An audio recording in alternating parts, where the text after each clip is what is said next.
Hello everyone. I had a question from one of the community members on my website, and so if you have digitising questions you'd like me to answer, you can join my free community. I'll put a link below to the website, and if you join up there you can ask me any question and I'll try and answer it, and usually with a YouTube video or else an email to you. The question today is how to split an object into two different colours. So basically to change the colour halfway through an object. You cannot actually change the colour halfway through an object as such. The colour is part of the object properties for that particular object. So in order to change the colour halfway through, you actually need to create two separate objects. Now, depending on the level of software you have, you may or may not be able to split your object with a tool, such as the knife tool in the Banina Designer Plus software that I'm going to use now. If you don't have such a tool, you will have to actually digitize two separate objects. So I've got here a closed object, just a little blob here of one colour, and if I wanted to change that halfway across, then I would select the object and then I would need to divide the object where I want the colour to change. Now, some other things to take into consideration is the angle of the stitching, and the pull compensation when you've got a solid object like this, because if you just split it you may get some gapping between the objects, and I'll talk about that as well. So first of all, we've selected the object and we need to split it, and the knife tool in the Banina software is in the edit toolbox, and you just come down to the knife tool, which is nearly at the bottom of the edit toolbox. So you just click on that. A pink line appears around your object and you can divide it any way you like. So you can just use left and right clicks to create a line through the object that you want to use as your cut line. So if I right click here and right click here, I'm getting a curved line, and I can left click down here and enter. And now I have two separate objects, and you can see in the colour film that I have actually got two separate objects. The other thing too is I also got this stitch here, which is a pathing stitch, and that is to join the end of the first object to the start of the new object to avoid jump stitches. Now, you won't always get a pathing object because it depends what other objects you digitized and what order you digitize them as to where the start and end points of each object are. However, we don't need that because we're going to make these two objects different colours, so we don't need to travel from one to the other to avoid a jump stitch. Whatever happens, they're going to stitch with a different thread. So if we select that pathing tool, a pathing object, we can just delete it. So just click on it in the colour film and press your delete button. So now we've got our two separate objects and we can make one a different colour. So let's make this one on the bottom blue. Okay. So now we've got a change of colour halfway through the original object. That is the best you can do as a quick and ready change. The other ways you can do is to leave the whole object one colour and then put some shading of another colour on top, but that's a whole different lesson. So if you're interested in that, comment below and I can direct you. I have a lesson on my website about gradient fill, which is one way to transition from one colour to another, and yeah, I can do some more work on shading if that's required. Okay. As I said before, you may get a gap here. Now, by default, there is some pull compensation applied to the objects. So the first object down here, if I go, the blue one, if I go to the object properties, you will see in the effects, go to Effects and go to Others in your top menu here, and you'll see that there's a 0.2mm pull compensation by default. So there is some overlap in the direction of the stitching, and I've got a separate video on pull compensation which I'll link to below as well. The stitching is going in this direction. If I go out of True View, so you can see now that this is your underlay going along here underneath, and then your stitching is going this way. In the Reshape tool, you'll actually see the angles of the stitching going in these directions. So the most pull is going to be in that direction, the same direction as the angle of the stitching. There is something else called push, which goes in the opposite direction, sideways in this case, which, just because of the thickness of the thread and the stitching next to each other, it starts to push out a little bit. So there is a very slight distortion that way as well, just for future reference. If you find when you test sew that you get a gap between these two colours, you can either increase the pull compensation, so I can select that object again, go to the object properties, go to the effects, others, and here I can increase that to 0.4 and apply that. Sorry, I'll undo that so you can see it actually happen. So I'll undo that. Now if we zoom in, look closely here where the two overlap slightly, and I'll redo it, and you see there is more overlap. That might be enough to fix it. It depends on the size of the object, and you could also apply it to the red object as well, so that there would be double. So if I select this one and apply 0.4 to that, so select 0.4 and apply, I'll get more overlap as well there, so that's increased it on both sides, which has really helped. That may be enough, but if it's not enough, you will have to redigitize the shape slightly so that there's more overlap. You'll only know by test sewing, 100% sure, and experience. You know, the more you digitize, the more you'll understand how big an object you can get away with without having to increase the pull compensation or redigitize the shape to any extent. But basically that's how you can split an object into two colors. Go back to True View.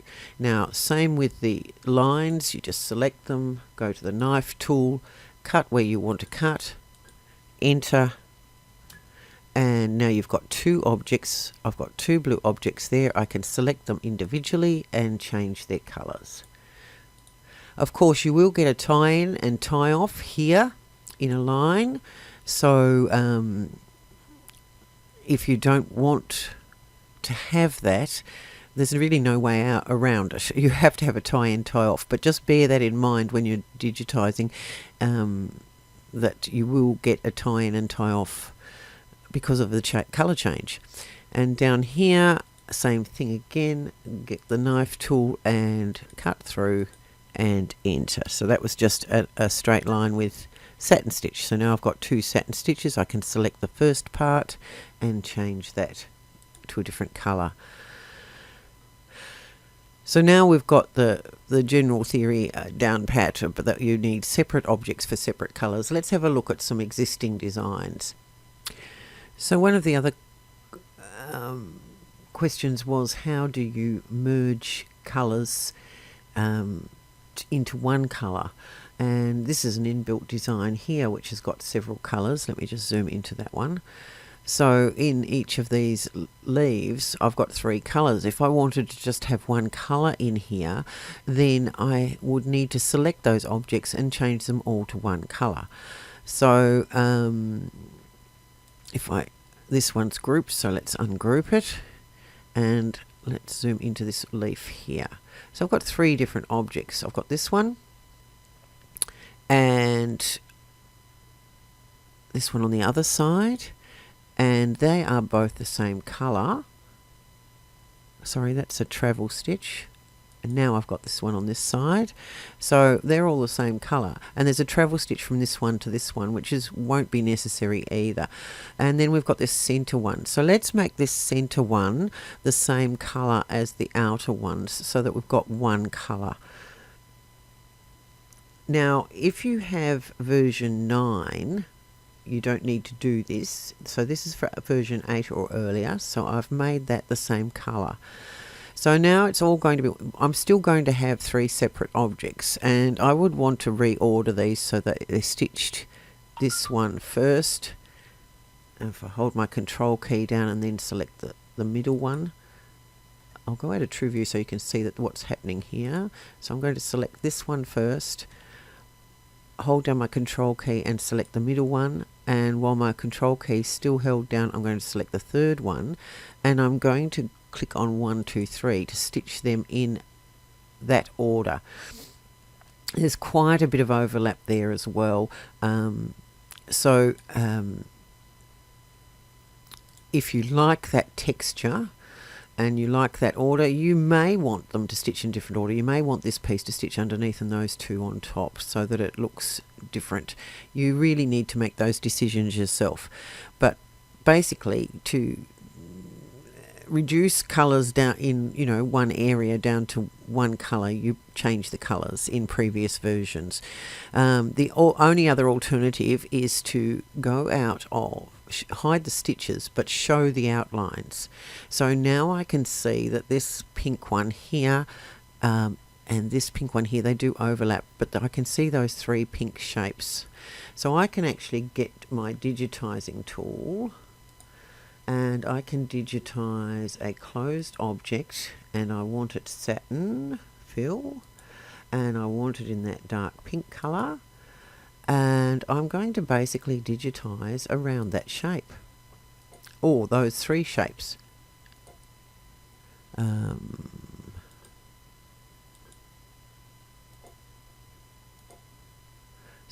It's much easier to do this when you're just in the outline view mode. And enter.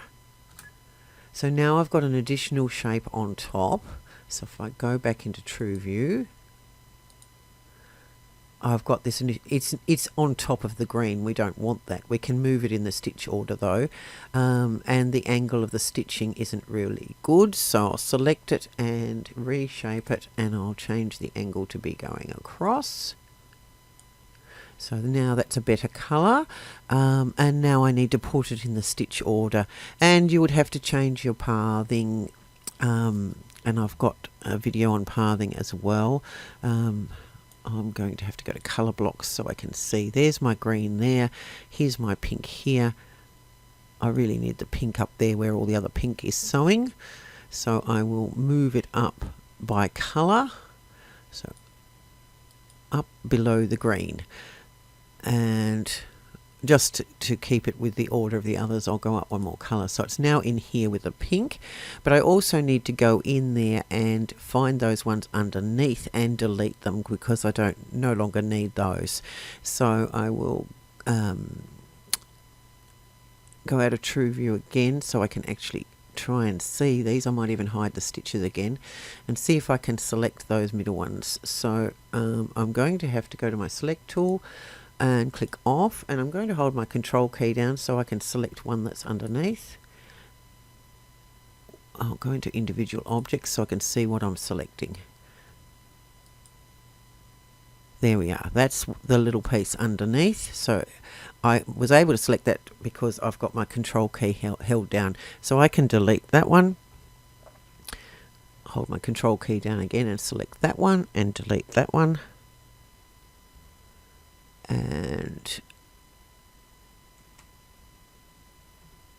And then I've got this one here that runs across that other third object and delete that.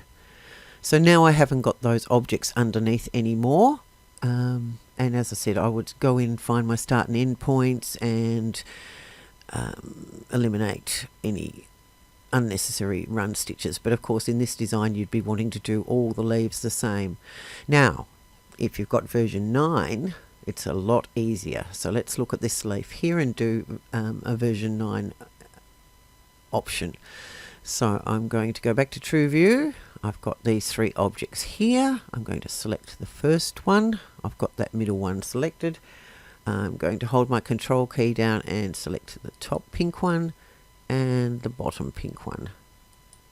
So I've got all three pink. Oh no, I've selected a green one by mistake. So with my control key still down, I'll click on that green. I need to get that bottom pink one. Let's go out of TrueView so I can see better what I'm doing. Let me see if I can zoom right in. Hold my control key down. And now I've got it. Yep. So I've got those three selected. Now in version 9, as I said, in the edit toolbox, we've got something called weld. So I can click on weld and that welds them all into one object. Let's have a look at what color it chose. It chose the dark pink. I'm just off the top of my head, I can't remember, but it's got something to do with the first or the last one you click on. It'll choose that color. So, and it will generally take the first fill type as well if they're different fill types. So as you can see, version 9's a lot easier to blend several colors into one, but you know, they would have been separate objects to start with. This is better too because straight away you don't have this overlapping. So your first quick option, just to recap, is to just change the color of this middle one to the same color as both of those. The better option, if you don't want all that overlap and it just wants to be one color, is to redigitize the shape. In previous versions of the software, that's another possibility, but the easiest way is to just use the merge tool, the weld tool in version 9. Okay, now here's a design that's all one color. What if we want to add different colors for the leaves and the petals, etc.? That's easy enough too, because as I said, these are all separate objects. I can change, if I ungroup that, I can change each individual object to the color I want. Now that's a running stitch of some sort, so it looks like there's some pathing in here. Let me see if I can find what that object is. Let me delete this design so I haven't got that one confusing me. And I've only got the black object. So if I select, that's the actual stem. Here's some pathing. Because there's a lot of pathing because it's all black. We want the actual stem first. We may not need, I'll make that a brown color. Okay, we may not need any of those paths when we're finished because the stem is going to be brown. This looks like some sort of leaf, or should be a greeny color. Let me make this an olivey green. The banana colors are not that good. Let me choose this one.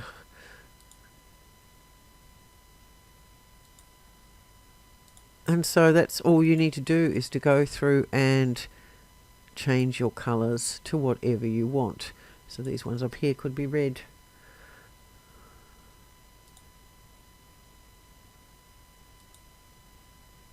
I haven't got a red. Let's do a pink.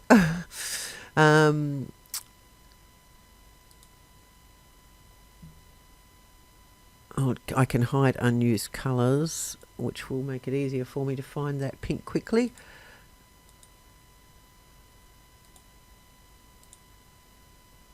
Okay, so I hope that's answered the question.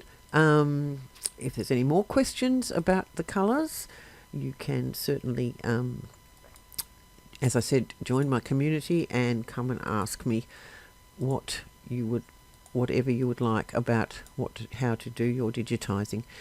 And I will do my best to answer it. Plus I have lots of courses, so some of them might even answer your question. There may be an answer to your question already in the community. It's like a forum, so you can ask questions and you can read posts. I also have another Zoom meeting scheduled for very soon, so if you go into the community as well, you will find a link to that. Oh no, I'll also put a link to it down below as well.